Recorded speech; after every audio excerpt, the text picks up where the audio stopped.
how can you expect to receive? In love, in finances, in health, in anything. So I went on a retreat back in April and I had the most life-changing breathwork experience on this retreat. Breathwork, for those of you who don't know, is one of the most powerful healing modalities. And what it does is it takes you out of your fight and flight mode and helps you go into the central nervous system and release whatever the body is emotionally holding on to. Because your mind forgets what the body remembers. The body remembers everything. It holds the score. This is a statement that is thrown around so often, but a lot of people who say it don't fully understand the concept of it. And that is that all emotions, all blockages, all challenges, all beliefs, they live in the body. But most of us as humans, we try to stay up in the mind, or we just have learned to stay up in the mind. So we logicalize everything. We try and think of solutions to things, but they're only going to be short term because deep down in the body, it remembers everything that the mind has forgotten. And those ultimately at the foundation are emotions. So what the breathwork does is it takes your nervous system out of fight and flight, which most of us exist in, and into like rest and digest, but therefore allows the emotion to come through. Another way to describe the impact and benefit of breathwork is if you've ever seen an animal be like really scared or just like, shaken up by something and then they tremble, or like a dog when they hear fireworks, they tremble. The reason that they're shaking so much is because their nervous system is trying to release the fear from their body. And funny enough, how we react to dogs and animals in that situation is we try to stop them shaking. But actually what we're doing is stopping them from healing and moving through the emotion, which ironically is then what we do to ourselves, which is if we're crying, we try to stop ourselves crying. If we're angry, we try to stop ourselves from being angry.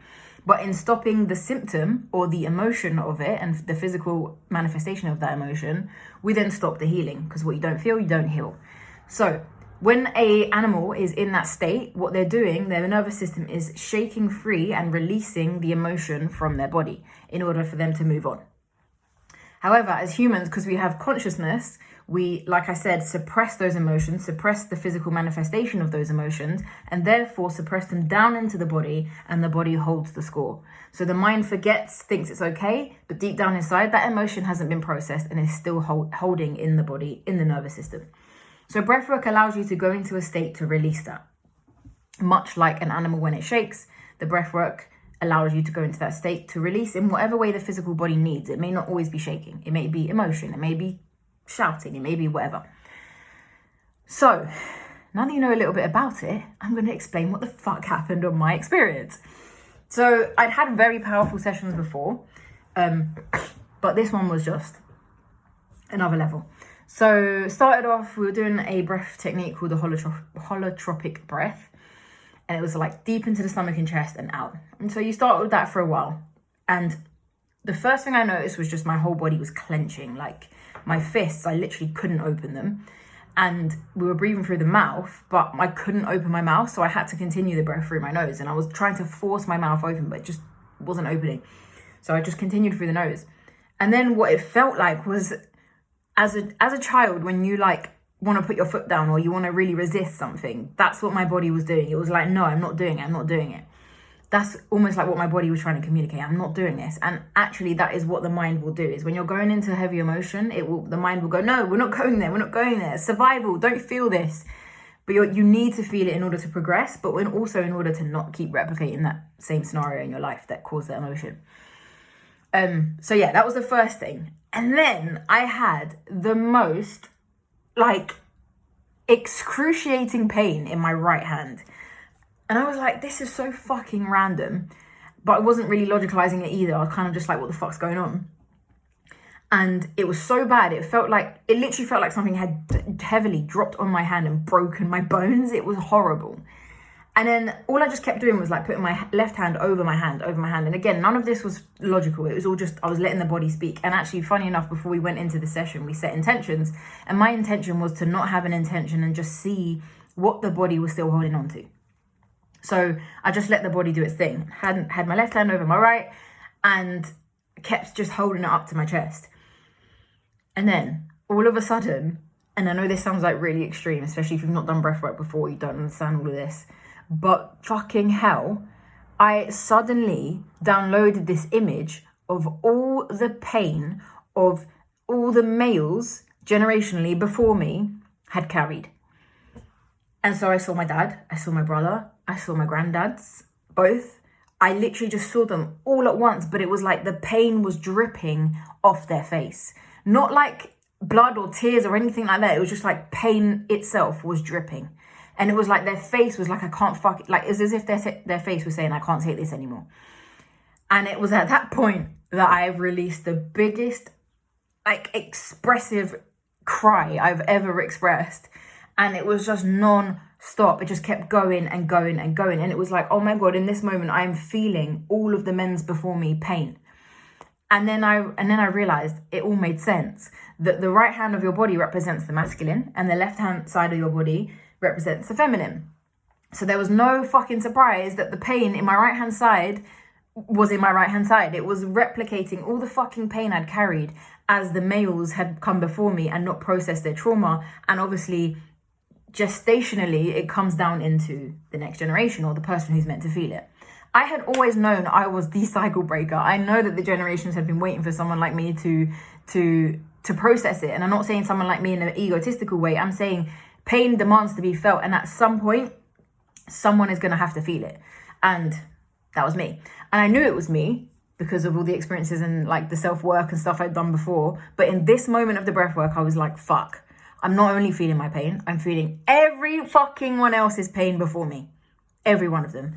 And as a person, I had become very hardened, very protective, very like cutthroat, aggressive, angry, resentful, and also very logical. But they were all protective mechanisms, like coping mechanisms, but they had come from learning how the men before me had coped with pain. Because the men around me before me, or the men before me, had also been around the women, obviously, and therefore I'd learned from the women too how to cope with pain. But because they were also in pain, they'd also hardened and become protective, and therefore mimicked what what the men were doing to cope with their pain. So basically, I'd come from generations of like this really masculine energy. And I knew, and I was very aware going into this session, that that's what I was carrying a lot of, was still this masculine energy. And I'd spent the last couple of years trying to shift out of this masculine energy. And in this moment of the breath work, it was like it had all come to the surface. Like, I need to shift my way out of this masculine energy. And I know to do that, I need to shift the pain that comes with the masculine. So I had the pain in my hand physically. I had the vision of all this masculine pain before me. And then I had a realization of, fuck, I have made that all so wrong, that masculine pain I'd witnessed, because I'd seen a lot of it. But then also what that means is that I'd made that pain in me wrong too. So I'm not only judging other people, I'm judging my own pain too. Or I'm judging my pain and therefore judging theirs. So it was like a huge realization that I can't judge that pain anymore. And then I started to feel such empathy and feel so sorry for this masculine protective part of me, because I've only done it because I've learned it from other people and because I'm trying to protect myself from pain. So then towards the end of the breathwork, I mean, we were encouraged to do this anyway, but I could feel it in my throat regardless. I let out the hugest scream. And like to this day, I'm still like, did I actually do that? And the reason I think that is because as a kid, I was pretty suppressed in terms of vocalizing. So much so that I only spoke at home, and outside of my home, I didn't speak until I was about 12 or 13, maybe even 14. To other members of my family, my friends. I mean, in school I was fine, at home I was fine. Anywhere else, in a social gathering, in a especially around family and friends, or family, should I say, I did not speak. I would hide behind my mum. I would not go to gatherings. I would put my head down. I would be stubborn as hell. And that's what I was saying at the beginning of the breathwork. I was stubborn as hell, like refusing to do something. That's what my body was doing at the beginning of the session. And I was stubborn as hell. I just wouldn't let words out. And so to let this scream out in a group of people that I'd only just met in person on that day, but it was what my body needed to release. And it was just this pure expression of pain coming out all at once.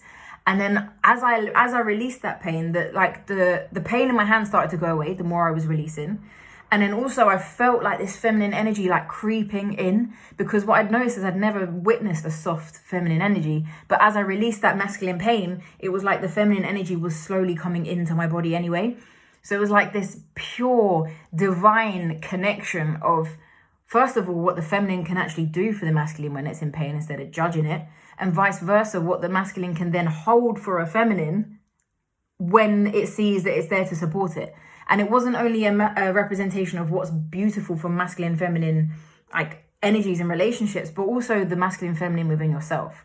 We all have a masculine and feminine energy. No matter what you identify as, we all hold a masculine and feminine energy at that yin and yang. But when they're out of balance, we're going to experience challenges in our lives. And that's exactly what I was seeing. So yeah, after that, I started to experience like a much more soft approach. And since then, I've just been going more and more and more into this like beauty, divine, soft, feminine energy, because femininity is all about receiving and flow and presence. It's not about logicalizing. It's not about getting and doing and being active, and not to judge that part, because both of them, like I said, exist beautifully in harmony. But if you don't allow that energy of flow and receiving to come in, how can you expect to receive? In love, in finances, in health, in anything. And that's what the biggest challenge I was experiencing, especially around finances, but more also in connection, in love, in health, and all these other things. I wasn't receiving the results I wanted, and that's because I wasn't in the state of receiving. In other words, I wasn't in the feminine state. So in order to get all these things that you want from your life, you need to be able to be in a balance. And it's not to say that you're going to be in perfect balance all the time, but there is a reason why there's blockages existing. And so that is ultimately the biggest thing that I experienced in this breath work. For me personally, it changed my life. I've had a lot of experiences recently that have been changing my life, but this was like one of the profound ones where this thing that I've been working on for the last couple of years, all just downloaded and came into my body and released. So yeah, fucking hell, even just reliving that experience makes me realize how powerful it was. And there's still lessons, there's still things to learn, but that's okay. It's not about being perfect. It's not about trying to logicalize your way through something just to get to the end result. There's no end result. The process is the result. Yeah, it was just insane. So hopefully you guys were able to resonate somehow.